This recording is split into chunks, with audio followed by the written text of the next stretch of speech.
Nagbigay ng pag-asa at suporta ang Rizal Police Provincial Office sa 197 estudyante matapos silang pagkalooban ng scholarship, school supplies at allowance sa ilalim ng Project Fileo o Brotherly Love na ginanap sa Camp Major General Licerio Jeronimo noong Enero 14 ngayong taon. Ayon kay PNP Acting Chief Police Lieutenant General Jose Melencio C. Nartates Jr., higit pa sa material na tulong ang layunin ng programa, kundi ang ipadama ang tunay na malasakit ng pulisya sa komunidad at sa kinabukasan ng kabataan.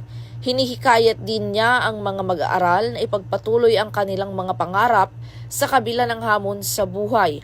Ang inisyatibong ito ay patunay ng dedikasyon ng PNP sa pagbibigay serbisyo at hindi lamang sa usaping pangseguridad, kundi pati na rin sa pag-unlad ng komunidad.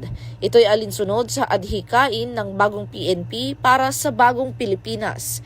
Serbisyong mabilis, tapat at nararamdaman.